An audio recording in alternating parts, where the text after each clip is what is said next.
आखिरी दौर का मतदान खत्म होने में अब चंद मिनट बाकी है।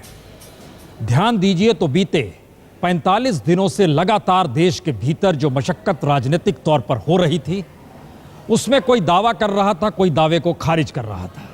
राजनीतिक तौर पर हर समीकरण टूटते हुए भी दिखाई दे रहे थे और टूटते समीकरण ऐसे नहीं है, इसको लेकर राजनीतिक बयान भी दिए जा रहे थे। तीखापन हर दृष्टि से इस बार कहीं ज्यादा पैना था। सरकार बनेगी किसकी, कौन सा गठबंधन सरकार तक पहुंच पाएगा, अपने बूते पर बना लेंगे या सारे के सारे राजनीतिक समीकरण धराशायी हो जाएंगे, कुछ नया इतिहास रचा जाएगा। दरअसल हमने एक खास व्यवस्था की है, क्योंकि अब से लेकर जब तक सरकार नहीं बने, शब्दों पर ध्यान दीजिए, जब तक सरकार नहीं बने तब तक आज तक लगातार अपने रिपोर्टरों के जरिए हर उस कवरेज को पकड़ने की कोशिश करेगा जिसमें आने वाले वक्त में भारत किस दिशा में देखे ये दुनिया को पता चले। तो उसके हर क्षण क्षण को पकड़ने की कोशिश अगले 100 घंटे 100 रिपोर्टर के जरिए। ये एक ऐसी मशक्कत है जिसमें अगर सरकारों को लगता है कि 16 तारीख को रिजल्ट उनके अनुकूल है, सरकार बन रही है, तब तो ठीक, और अगर लगता है नहीं तो फिर हम ठीक से मतलब है हमने वादा किया है, चूंकि हर क्षण हर खबर को पहुंचाएंगे। तो दिल्ली में इसके बाद मशक्कत शुरू होगी 16 तारीख के बाद। संकेत बहुत साफ है, सरकार बनने तक का मतलब यह है, रिजल्ट आने के बाद भी शपथ ग्रहण समारोह तक यह कार्यक्रम हमारा महा कवरेज शुरू हो गया है, जो आप तक लगातार पहुंचाएगा, चाहे दिन हो या रात। तो आइए 100 घंटे 100 रिपोर्टर की शुरुआत इस बात को लेकर कि अगले 1.5 घंटे के बाद एग्जिट पोल की घंटी बज जाएगी और वहां से हम लोग 6:30 बजे से दिखाएंगे। लेकिन उससे पहले देश भर में किस रूप में वोटिंग खत्म हो रही है, सिलसिला कैसे चल रही है, तो इसको शुरुआत करते हैं 100 घंटे 100 रिपोर्टर से।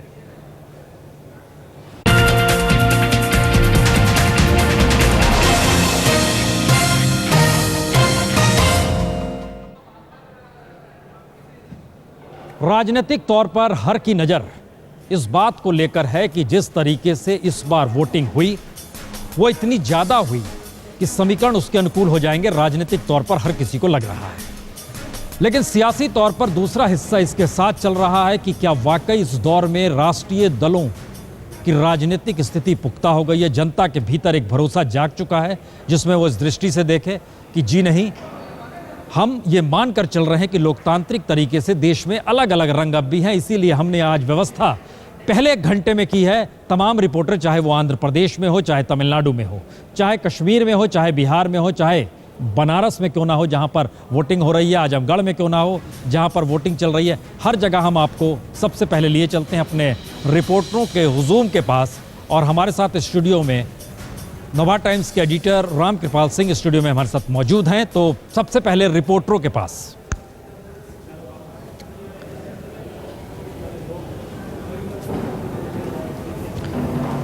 तीन जगह ऐसी है हमारे रिपोर्टर जहां मौजूद है जहां वोटिंग हो चली है। पटना में श्वेता, साहिल मुंबई में, गोपी गुजरात में। लेकिन मनोज्ञा, आप जहां पर हैं वहां पर वोटिंग अभी चल रही है और अभी चलेगी, और हमें लगता है वो एग्जिट पोल के कुछ स्थिति, अभी हमारे पास भी वक्त है जो लगातार आंकड़े निकल कर आ रहे हैं। बंगाल, बिहार, यूपी का आंकड़ा कमोवेशन मान कर चल रहे हैं 7:30 बजे तक आएगा, तो उसके बाद दिखाएंगे। लेकिन बंगाल में एक के बाद एक सत्र में देखते देखते जब आप आखिरी फेज में आज देख रहे हैं, तो उसमें पैटर्न क्या लग रहा है, वोटरों का बिल्कुल वही सेम है या उसमें बदलाव आया है, क्योंकि हिंसा की झड़पें आज ज्यादा हुई है? मनोज्ञा, बहुत परिवर्तन आया है। पिछली बार जैसे परिवर्तन पश्चिम बंगाल में आया था, वैसे इस बार लग रहा है कि फिर एक बार परिवर्तन की लहर है। ये कहना गलत नहीं होगा कि भले ही भारतीय जनता पार्टी की तरफ जिस तरह से रुझान बढ़ते चले जा रहे हैं, उसके अनुसार करीब उनका वोटिंग परसेंटेज बढ़ने की संभावना है। और वोटरों में जो उत्साह है वो इस बार नरेंद्र मोदी की रैली के बाद से बहुत ही ज़्यादा परिवर्तित है। अब तक हमने देखा था कि ममता बनर्जी सिर्फ अगर अटैक करती थी तो CPIM को करती थी, लेकिन इस बार पिछले 15 दिनों में उन्होंने जितनी भी रैलियाँ की, सब में नरेंद्र मोदी को अटैक किया। और ये भी एक बात साफ कर देता है कि जो नए जनरेशन है, जो नेक्स्ट जनरेशन है, या फिर जो नए वोटर्स हैं, उनका रुझान नई नौकरियों की तरफ है, उनका रुझान नए डेवलपमेंट की तरफ है। और इस विकास के मुद्दे को लेकर इस बार फिर बंगाल में वोटिंग होगी।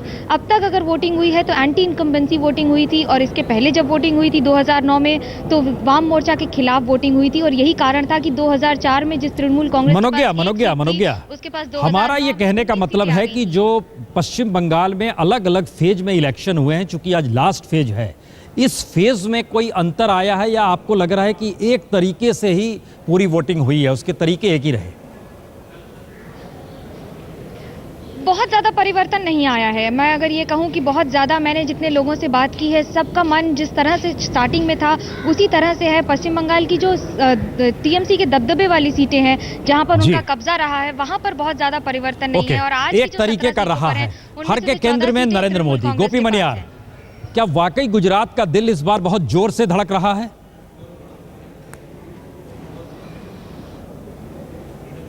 गोपी, फोन लगता है कटा है। साहिल, बिल्कुल महाराष्ट्र सटा हुआ है और जाहिर है एक नए तरीके के समीकरण महाराष्ट्र में भी देखने को मिले। जब एमएनएस जिस रूप में आप बात कह गए और आपने खुद जब बात की राज ठाकरे से, तो वो सफाई भी दे रहे थे, परिभाषा भी नहीं गढ़ रहे थे। सवाल लेकिन लोगों के जहन में ये बार बार उठ रहा है कि क्या पूरे के पूरे महाराष्ट्र में एक तरह से रही होगी वोटिंग, या फिर विदर्भ में अलग, मराठवाड़ा में अलग, पश्चिम मराठा में अलग और मुंबई में अलग? क्या लगा इस पूरे दौर में? बिल्कुल अलग अलग वोटिंग हुई है, क्योंकि शिवसेना बीजेपी को उम्मीद है कि विदर्भ, उत्तर महाराष्ट्र या मराठवाड़ा में वो ज़्यादा से ज़्यादा सीटें पाएं और वहाँ पर मोदी के नाम का काफ़ी उपयोग किया गया प्रचार में, और इसके वजह से उनको उम्मीद है कि वहाँ की वोटिंग जो है वो उनकी तरफ रहेगी। वहाँ पश्चिम महाराष्ट्र की बात करें तो एनसीपी को लग रहा था कि यही जगह है कि जहाँ पर उनकी साख कहीं ना कहीं बच जाएगी। कांग्रेस एनसीपी को उम्मीद थी कि उसी इलाके से बच जाएगी। तो कोंकण और पश्चिम महाराष्ट्र में कांग्रेस एनसीपी कोशिश कर रही है कि कुछ ना कुछ उनके हाथ में बचा रहे। मुंबई की लड़ाई काफ़ी इंटरेस्टिंग थी, क्योंकि पिछली बार कांग्रेस ने सभी सीटें यहाँ से जीती थी। इस बार शिवसेना बीजेपी कुछ सीटें उनसे छीन रही है, तो यहाँ की वोटिंग थोड़ी बांटी गई आपस में। कांग्रेस, जहाँ पर शिवसेना बीजेपी का तगड़ा उम्मीदवार नहीं था, वहाँ पर कांग्रेस उम्मीद बनाए रखी है कि उनकी सीट बची रहेगी।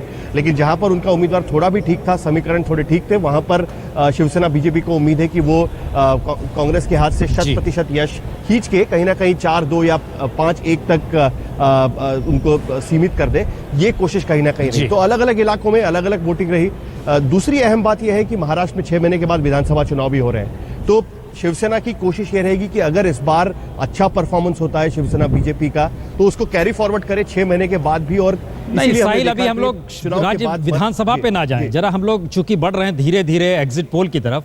अगर अलग अलग पैटर्न रहा है, विदर्भ में अलग पैटर्न था, मराठवाड़ा में अलग था, मुंबई में अलग था, तो क्या यह माना जाए कि एक जैसे परिणाम नहीं आने वाले हैं? जी बिल्कुल, एक जैसे परिणाम तो नहीं आएंगे, लेकिन अगर हम ओवरऑल स्टेट की बात करें, पूरे स्टेट की बात करें, तो इस बार शिवसेना बीजेपी काफी उम्मीद लगा है कि इस बार वो कहीं ना कहीं 30 तक पहुंच जाए। 48 में से 30 तक सीटें वो पाले यहाँ पर। भले ही अपने अलग अलग इलाकों में अलग अलग तरीके से वोटिंग हुई हो, लेकिन उसके बावजूद भी ओवरऑल अगर हम देखें तो शिवसेना बीजेपी या एनडीए ज्यादा से ज्यादा सीटें पाने की उम्मीद में है। 30 तक यहाँ तक पहुंचने की उम्मीद में है। कांग्रेस एनसीपी का दबदबा थोड़ा कमजोर हो सकता है। जी श्वेता, आप ऐसी रिपोर्टर रही जो गुजरात भी गई, वडोदरा में भी थी, रायबरेली में भी थी, अमेठी में भी पहुंच गई। क्या अंतर नजर आया जो अलग, और बनारस में भी आप मौजूद रहीं, क्या नजर आया आपको इन तमाम जगहों पे? कोई समानता दिखी या आपको लगा नहीं अलग अलग राजनीतिक तौर तरीके बिल्कुल अलग अलग थे? कहीं छत्रप थे, कहीं राष्ट्रीय दल थे, या आपको लगा नहीं सबके केंद्र में मोदी थे? क्या लगा?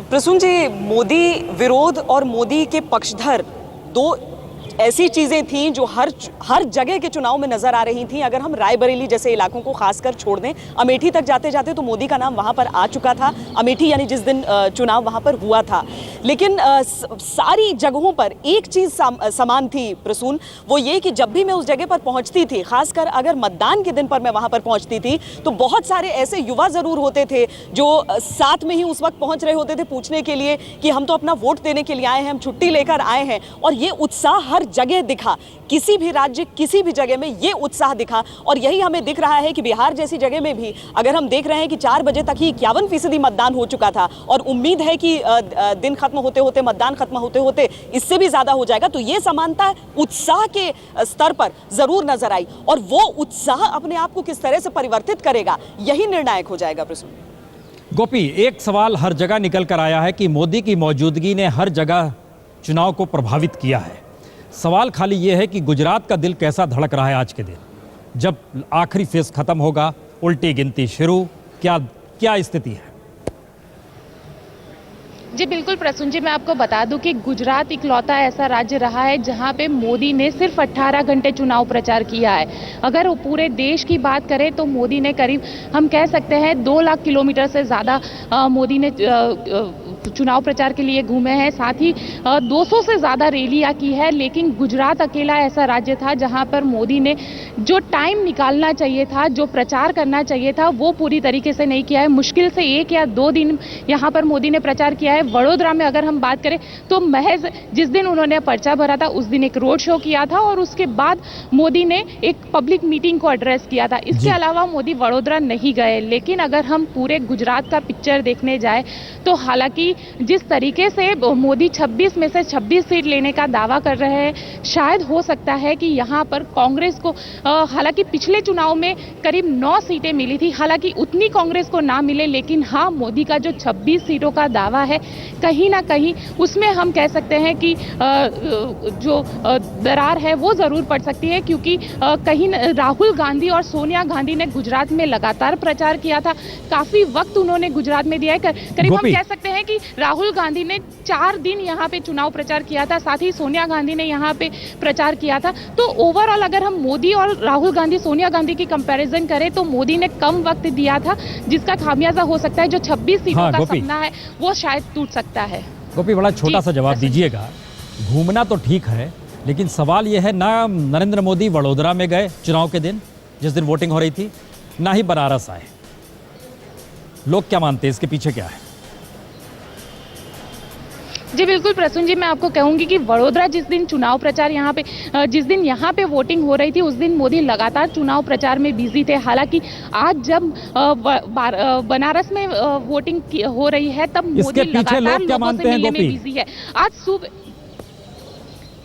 बिल्कुल प्रसून जी, यही है, हम जरूर यही कह सकते हैं कि मोदी लगातार संगठन के जरिए जो अपना पीएम बनने का सपना है उसे पूरा करने में लगे हुए। सुबह मोदी रमन सिंह से मिले थे, फिर पीए संगमा से मिले, अभी नितिन गडकरी से मिलने वाले, साथ ही बीजेपी कोर कमेटी की मीटिंग आज होनी है उनके घर पर।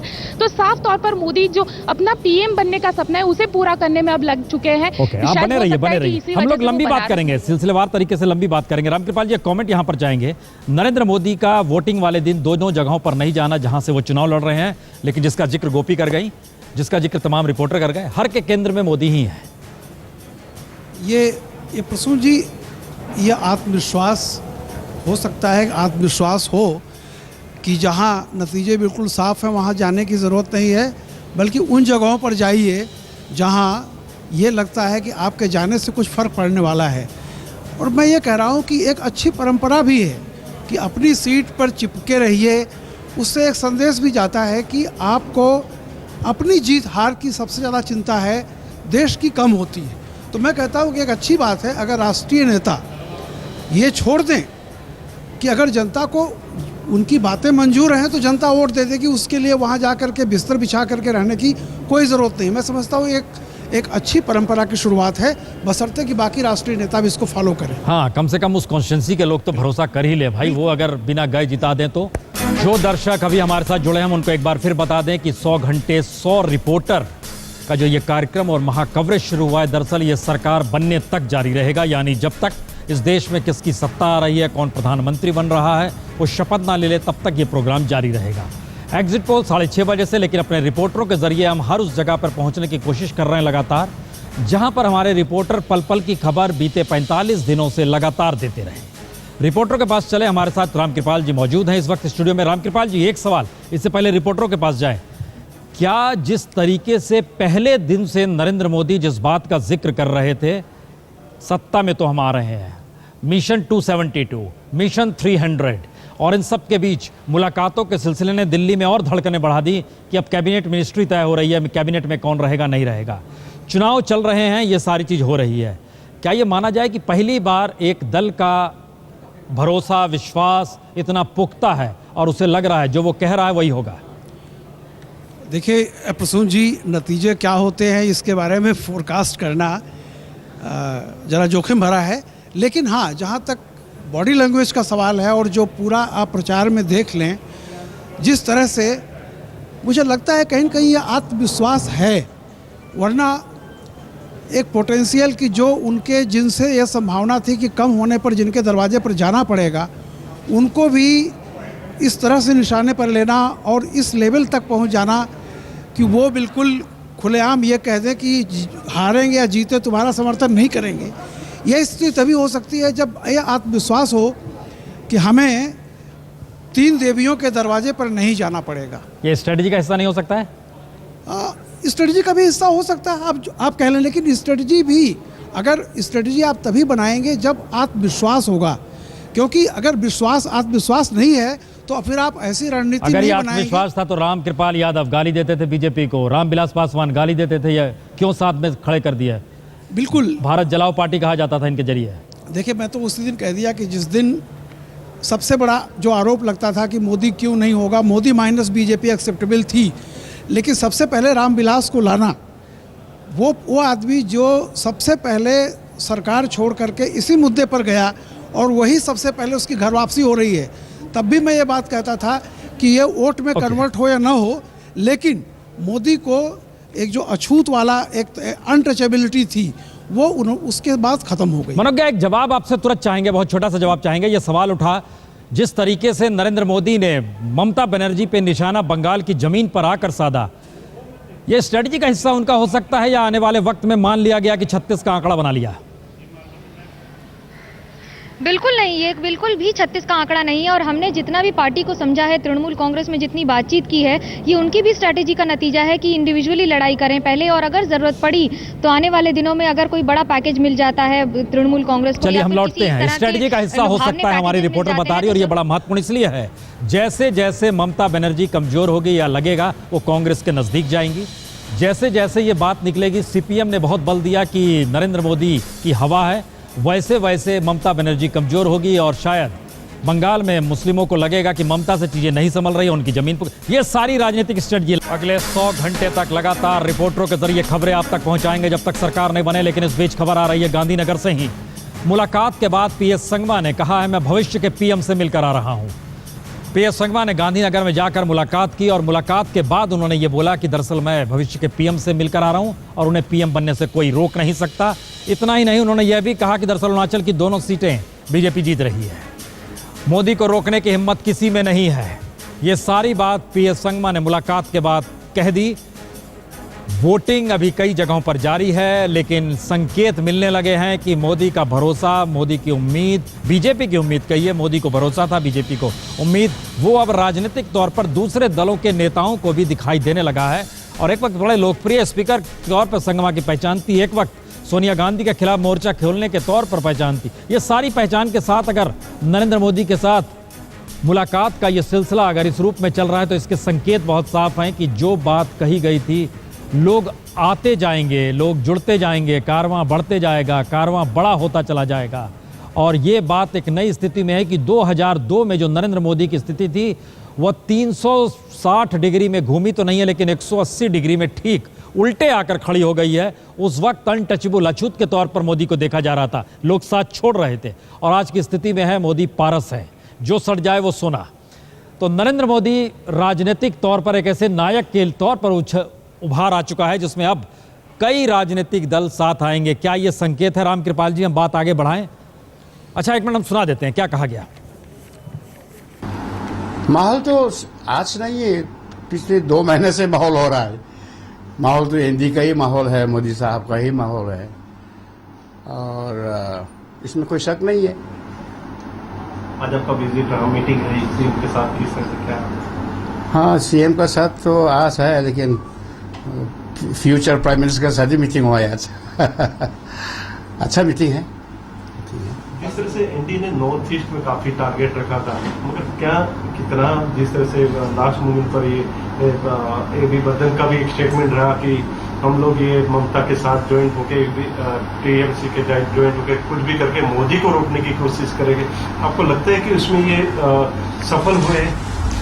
मोदी को रोकने के लिए देखिए, सीपीएम का पास तो ताकत तो है ही नहीं, लेकिन सबसे ज्यादा कोशिश मोदी को रोकने के लिए तो कांग्रेस की तरफ से ही हो रहा है। एक तरफ से वो हार स्वीकार किया हुआ है कांग्रेस ने, जैसे भी हो मोदी को प्रधानमंत्री बनने नहीं देंगे, हम लोग थर्ड फ्रंट को समर्थन देंगे। उसका मतलब क्या है? कांग्रेस हारने वाला है, वो एडमिट किया हुआ है। जो भी करो कोई रोक ना पाएगा, होगा। नॉर्थ ईस्ट में कितना एनडीए का? नॉर्थ ईस्ट में 25 सीट है टोटल। 25 सीटों में से 14 सीट तो असम में है, जहां बीजेपी, कांग्रेस, एजीपी का लड़ाई हुआ। बाकी जो छोटा छोटा स्टेट है जहां 1 एमपी है, 2 एमपी है, नागालैंड, मणिपुर, मिजोरम, मेघालय, अरुणाचल प्रदेश, त्रिपुरा, उसमें एनडीए का जो पार्टनर्स है। संगमा साहब कह रहे हैं भविष्य के पीएम से मिलकर आ रहा हूं। बिसात बेटी के लिए है या खुद के लिए है? राम कृपाल जी, इस मुलाकात के बाद और कौन कौन आएगा? प्रसून जी, जो पिछले सवाल आप कर रहे थे उसी के आगे की कड़ी ये है कि देखिए, आपने कहा था ना कि स्ट्रेटजी है या विश्वास था। मैं ये कह रहा था कि देखिए, फैसला आने के बाद एक बहाना मिलता है लोगों को कि हम मोदी के से दूरी बनाए रख के, मोदी से हमारा विरोध है, लेकिन जनता का फैसला है, जनतंत्र की ये मांग है, जनता के फैसले पर को हम सलाम करते हैं और इसलिए देश चलाना है, इसलिए मजबूत सरकार देनी है। तो बहुत सारी चीज़ें जो आप अभी पारस पत्थर का आपने जिक्र किया, मैं वही कह रहा था कि नतीजे आते ही जो अनटचेबल है वो देश की खातिर, जनमत की खातिर जनता ने ऑर्डर दिया है, जनता ने मैसेज दिया है, उसका सम्मान करते हुए हम समर्थन देते हैं और जाते हैं। लेकिन अगर उसकी ज़रूरत पड़ी तो भी, और दो बातें हैं प्रसून जी, ये स्ट्रेटजी बीजेपी की, मैं कह रहा हूँ मोदी की बहुत अच्छी स्ट्रेटजी रही है कि अगर बीजेपी को अपने को उस स्थिति में ले आओ कि अगर समर्थन की ज़रूरत पड़े तो मांगने जाना नहीं पड़े, क्योंकि अगर मांगने जाना पड़ेगा तो मजबूर सरकार होगी और अगर लोग खुद आएंगे तो मजबूत सरकार होगी। आप ये जान लीजिए, यूपीए को देखने के बाद ये समझ लीजिए कि अगर बीजेपी जा कर के समर्थन मांगेगी तो एक मजबूर सरकार होगी और यूपीए 2 का जो हश्र हुआ है वो हश्र होने में देर भी नहीं लगेगी। लेकिन अगर लोग समर्थन देने आएंगे तो एक मजबूत सरकार होगी, संख्या बल चाहे कम रहता है या ज़्यादा रहता है। तो ये स्ट्रेटजी जो मुझे लगा कि मोदी की ये थी, पूरे चुनाव में स्ट्रेटजी रही कि ऐसी स्थिति में आओ, ऐसी संख्या में आओ कि समर्थन मांगने जाने की ज़रूरत नहीं पड़े, लोग मजबूर होकर के समर्थन देने आएँ। राजनीति की दूसरी पर्यायवाची अवसरवाद है, सत्ता लोलुपता है, सत्ता के साथ खड़े रहना है, ये सारी चीज़ें होती है। इसीलिए हम लोग संकेत की भाषा के तौर पर अभी परिस्थितियों को टटोल रहे हैं, वक्त का इंतजार करना होगा। पहले हम सीधे लिए चलते हैं बनारस आपको, जहां पर हमारे दोनों सहयोगी जुड़ चुके हैं, अनुराग और अंजना दोनों जुड़ चुके हैं। अंजना, स्थिति क्या है? स्थिति फिलहाल ये है कि अभी भी जिन हिस्सों से हम गुजरे प्रसून, अभी भी लोग वोटिंग के लिए पहुंच रहे हैं और बीएचयू जैसी जगहों पर जहां 5-10% मतदान होता था पहले, वहां भी काफी देर पहले, लगभग 1-2 घंटे पहले तक 40% मतदान। तो काशी एक हद तक अपने वोट के जरिए, लोकतंत्र में अपनी भागीदारी के जरिए जीत चुकी है। लेकिन नरेंद्र मोदी जिस मार्जिन का इंतजार कर रहे हैं, या फिर अरविंद केजरीवाल जो दावे कर रहे हैं, या फिर अजय राय जिस तरह से अपनी तस्वीर बना रहे हैं, उन सब के लिए अब अंतिम फैसले की घड़ी है, परीक्षा की घड़ी है। हालांकि एग्जिट पोल पर लगातार आप बताएंगे कि क्या कुछ उसके जरिए हम अपने दर्शकों को तस्वीर दे पाते हैं, लेकिन कम से कम काशी ने आज ये साबित कर दिया है कि जिस तरह से हिंदुस्तान में आज सबकी नजरें विश्व भर में, बल्कि अब बनारस काशी पर हैं, वो कम से कम उस हद तक उन्होंने जस्टिफाई कर दिया। जबरदस्त मतदान। अभी भी कई हिस्सों में हम गुजरे यहां पहुंचने के लिए प्रसून, और वहां पे लंबी लंबी कतारें थी। ये बता रही हैं कि उसको अपनी भागीदारी, अपनी हिस्सेदारी का एहसास है और पता है कि वो जो वोट डालेगा वो लिखेगा आगे का इतिहास। अनुराग, आप दूसरे छोर पर मौजूद हैं बनारस में, उस छोर की क्या कहानी है? देखिए प्रसून, दो चीज़ें महत्वपूर्ण इस पूरे दिन भर की जद्दोजहद में मुझे नज़र आया जो हम शेयर करना चाहते हैं कि एक की पोल परसेंटेज बहुत ज़्यादा बढ़ गया, उत्साहित थे लोग, किस बात को लेकर थे, क्या थे वो नतीजे बताएंगे, लेकिन उत्साहित बहुत थे बनारस के लोग और रिकॉर्ड बनने जा रहा है इस बार वोटिंग का अगर उस लिहाज से देखें। और दूसरा कि जातिगत समीकरण टूटते हुए नजर आ रहे हैं बनारस में। बहुत से पोलिंग बूथ पर हम गए, हमने वहां पर देखा जो पहले ये होता था कि एक पर्टिकुलर जाति एक ही पार्टी को वोट दे रही है, वो इस बार सारे समीकरण धराशायी होते हुए नजर आए। फिर चाहे वो गांव हो, शहर हो, तमाम अलग अलग जातियां बंटती हुई नजर आई हैं। आधे वोट एक तरफ जा रहे हैं, आधे वोट एक तरफ जा रहे हैं, तीसरे पक्ष में भी कुछ वोट चले गए। तो ये एक बड़ी कामयाबी होगी अगर बनारस के लिहाज से देखें, नतीजा चाहे जो भी हो, लेकिन दोनों ही लिहाज से देखें तो बनारस पास होता हुआ नजर आ रहा है, वोटिंग परसेंटेज के लिहाज से भी और जातिगत समीकरण टूटे हैं उस लिहाज से भी। अनुराग, हम समझ पा रहे हैं कि आप इस समय शायद किसी होटल के आसपास हैं और लोग कह रहे थे कि जो बाहर से आते हैं होटल में रुकते हैं वापस लौट जाते हैं। ये स्थिति पता नहीं आएगी या नहीं आएगी, लेकिन अंजना को हमने देखा वो गंगा किनारे खड़ी है। तो दोनों से एक एक सवाल। अंजना, गंगा गए नहीं नरेंद्र मोदी, लेकिन गंगा ने बुलाया, ये बार बार जिक्र करते रहे। केजरीवाल मोदी की वजह से गए, लेकिन वो गंगा के पास बार बार जाते रहे। बनारसी मिजाज में क्या ये माना जाए कि इस बार किसी नेता की जीत नहीं होने वाली है, बनारस ही जीतेगा जो उसके अपना रंग मिजाज तरीके हैं? बिल्कुल प्रसून, क्योंकि जिन हिस्सों से हम गुजरते थे हर एक यही कहता हुआ नजर आता था कि नेतवन की ना चली, अगर यहाँ की भाषा में बोले तो उनका ये कहना था कि आपने कर दिया, जो शोर आपको मचाना था बनारस की सड़कों पर आपने कर दिया। आप कितने भी बड़े हो, फैसला हमारे नाखून पर लगी स्याही से होगा, हमारे वोट से होगा, हमारी उंगली से होगा। तो बनारस इतना बड़ा बन गया है कल से आज तक में कि वो ही किस्मत अब इन तमाम लोगों की तय करेगा अलग अलग हिस्सों में। हालांकि पूरी तरह से इसे नकारना मुमकिन ही नहीं प्रसून की बनारस में मजहब का इस्तेमाल जिस तरह से नेताओं ने किया है उससे ऊपर उठकर जनता बिल्कुल वोट करेगी। ये भी समझना होगा कि कई बार ये जो पूरे चुनाव हुए हैं या तो मोदी के लिए या उनके खिलाफ सोचकर भी लोगों ने अपना वोट डाला होगा, ये एक वास्तविकता है। लेकिन इन सब के बीच बनारस ने जैसे ठाना था कि हम बटेंगे नहीं, और वो तस्वीर काफी हद तक दिखाई दे रही है। लेकिन हाँ, बहुत सारे ऐसे इलाके हैं जो मुस्लिम बहुल इलाके हैं प्रसून, वहां की एक सच्चाई ये हो सकती है कि किसी एक व्यक्ति को हराने के लिए एकजुट होकर वोट डालें, क्योंकि लगातार खबरें आ रही थी कि जो मुस्लिम मतदाता थे उनमें एक राय जाहिर की जा रही थी, वोट बटे नहीं। वोट बटने का मतलब था नरेंद्र मोदी को फायदा। तो ये ऐसी कुछ चीजें हैं जो होती रही हैं, एक अंडरकरंट रहा है। लेकिन इन सब के बीच बनारस का भारी मतों के साथ अपने मतदान का प्रयोग करना ये बताता है कि कम से कम अपनी भागीदारी को लेकर वो संजीदा है, गंभीर है। प्रसून, बड़ा महत्वपूर्ण है। दिल्ली की धड़कन सिर्फ और सिर्फ बनारस के परिणामों को लेकर ही बड़ी रहेगी, क्योंकि गुजरात में अगर जीते और कहीं कुछ यहाँ पर मुश्किल हुई तो ये वाकई बहुत बड़ी मुश्किल होगी राजनीतिक तौर पर। हम चर्चा लगातार जारी इस पर रखेंगे। चंद मिनटों के बाद एग्जिट पोल भी हम लाना शुरू कर देंगे, लेकिन उससे पहले देश भर में अपने वोटरों के जरिए जानने की एक आखिरी कोशिश हो रही है कि एग्जिट पोल से पहले जो अलग अलग राज्यों में वोटर ने जिस भी रूप में वोट दिया, लेकिन हमारे रिपोर्टरों ने क्या महसूस किया। साहिल, एक सवाल आपसे बड़ा सीधा।